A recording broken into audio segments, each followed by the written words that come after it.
So this is my reading of River Country, and I think it's pretty good.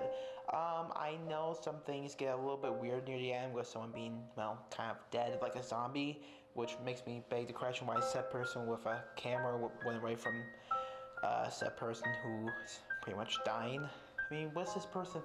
You have to read the story to understand, but what's this person think this other guy's gonna do? You think he's gonna come and attack you? He's your friend. I mean, he's maybe a bit disfigured, but I mean, they don't really explain that. Otherwise, I think the story's pretty good. It does have some cliches here and there, but it's a pretty good read and a pretty ironic reading, give or take, because I just recently went to Disney World and I had a pretty good time.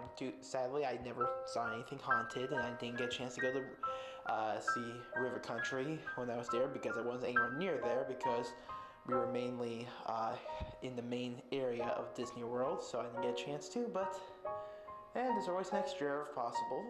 Anyway, I hope you guys, I apologize for the delay of videos, but I'm back, and I hope you guys enjoyed this video, because more should be coming out, more should be coming along the way within the week. Also, I've been in Florida on vacation, so yay!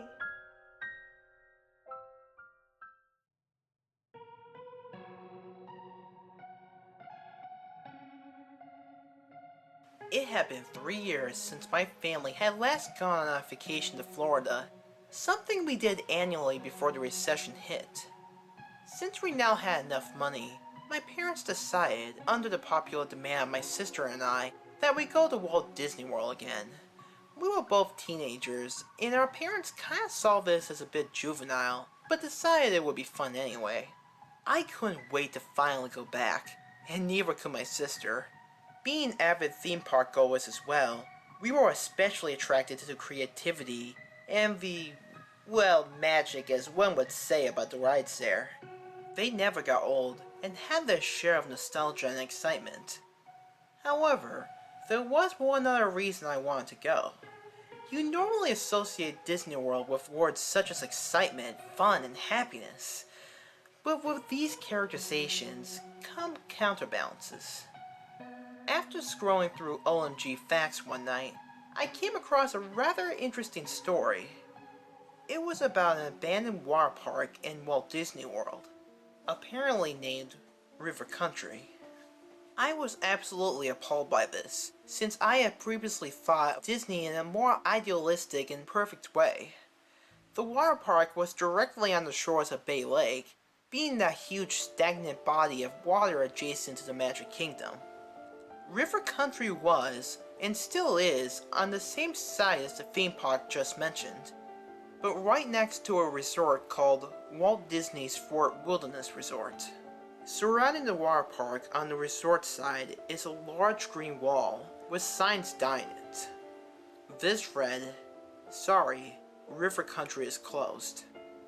The place opened in 1976 and used water from Bay Lake in most of its attractions.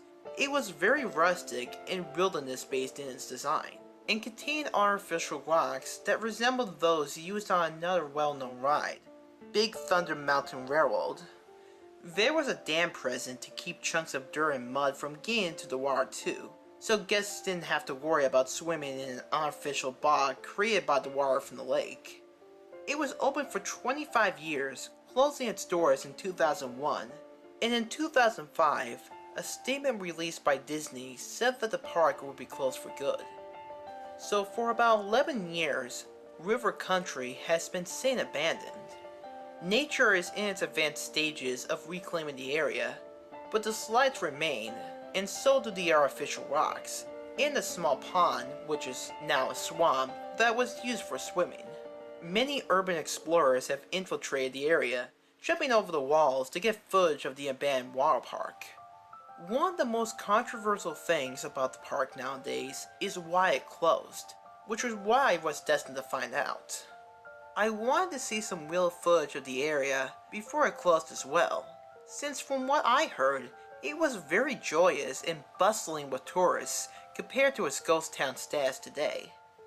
I was without internet at the time, so about 2 days before we were planning to leave, I went to the local library, which archived many old videos that people in my community had dug up in their attics and donated to the library to be part of a small historical society.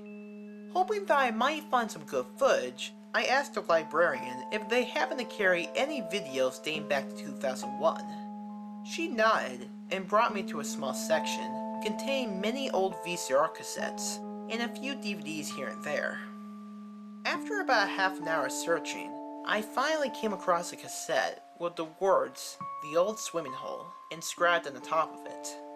This was a term used to describe river country during its glory days, so I took it, almost certain it was the footage I was looking for. I asked the librarian if I could sign it out, but she told me that the historical videos had to stay in the library.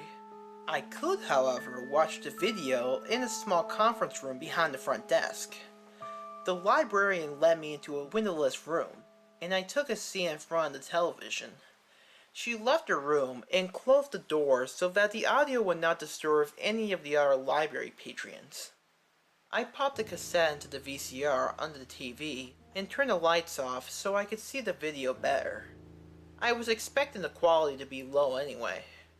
For about half a minute or so, the screen was gray and was accompanied with a loud beeping noise, typical for old VCR cassettes. The gray soon disappeared, showing footage of two individuals in front of the entrance to River Country. They were both men, and it was either very late at night or very early in the morning, as nobody else was in the park. Very few of the water park's lights were on either. On the bottom left corner of the screen, the date November 1st, 2001 was displayed. This was significant because the water park closed for good the very next day, on November 2nd. The two men were talking about the night entrance to the park in the morning, since it had reached its guest capacity limit. They also stated that only at these hours of night could they get past the park security. The two walked up to the big water slides in the park, which led directly into the pond, supplied by the green water of Bay Lake.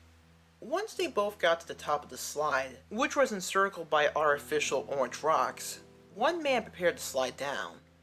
The two laughed over what seemed to be an inside joke, and finally, the cameraman ended up pushing his friend down. I heard him scream in delight as he descended to the pond. The cameraman then proceeded back to the way that they came to get to the slides, and across a bridge that traversed the small lagoon. He ended up back at the pond shore, where the sound of a splash was heard. This is where the video started to unsettle me a little. After waiting at the shore of the pond for about 3 minutes, nobody surfaced. The cameraman began to cry his friend's name frantically, and started to run back to get help at the Fort Wilderness Resort. He stopped abruptly though at what seemed to be the kiddie area, a small shallow pond. Hearing a faint cough, he instantly turned around and saw a barely visible shadow about 10 feet or so behind him. Relieved, the cameraman started to approach his friend, glad that he was okay. But again, he abruptly halted. The friend's head was hanging down, and he slowly inched it up. The cameraman started to hyperventilate as the features of the other man's face began to show. Crimson dry blood was caked around his mouth, and some was even dripping off his chin. He was missing all the hair on his head as well. But one of the most disturbing parts of this image was that there was patches of skin missing that revealed parts of the man's skull and jawbone. And he was even missing his right eye, leaving an empty socket. I became severely nauseous at the sight of this, to the point where I was swallowing my own vomit. My heart also began to race as fear started to settle in my body. As the last minutes of the film approached, the horrendous figure muttered something that sounded like, There is no hope under the wire. With that, the cameraman ran for his life, wheezing and panicking throughout his ordeal. I wanted to turn the television off and run myself, so I bolted to the door, leaning out of the room. I reached for the doorknob, but paused. The television was giving off the sound of an old furnace found in the basement of a home, just in a softer tone. This tone, for some unknown reason, kept me from moving anywhere. My body was paralyzed, and I just stared blankly at the television. I began to internally panic. What the fuck was going on? What the fuck was going on? The cameraman was still sprinting, but didn't seem to be making any progress. He had ended up at the large pond where the slide had dumped his friend. You could hear him sobbing softly, fearing for his life. Suddenly, the tape began to gradually slow down as the man frantically looked from side to side. The audio volume, along with the furnace sound, went up as the video lagged. Haltingly and definitely, the cameraman turned all the way around and shrieked at the sight of his friend. The video paused on his frame, exposing the caked blood all over the other man's face. The top of his skull was now completely exposed, with his right eye still missing. His mouth was wide open, and coming from it was what looked like a combination of the water from Bay Lake and bile. This stayed on the screen for about 10 seconds, and switched to a black screen, displaying one single message.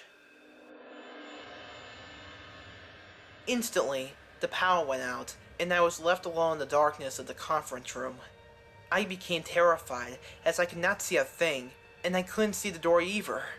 I began to shake violently, fearing for my own life. River Country had closed because of this, and it was obvious.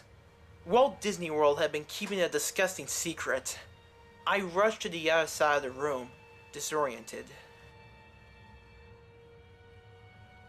River Country is an actual abandoned water park that has been sitting dormant in Walt Disney World for over a decade. Oddly, the lights are still on within the area, and the music still plays as well. Many theories have come up about its closing, but one of the more plausible ones, and one that has been confirmed by Walt Disney World employees, is that a deadly type of amoeba was found within the water of Bay Lake, which was used to supply many parts of the theme park. This amoeba can cause severe illness or death, so as a precautionary measure, Disney closed the park for good.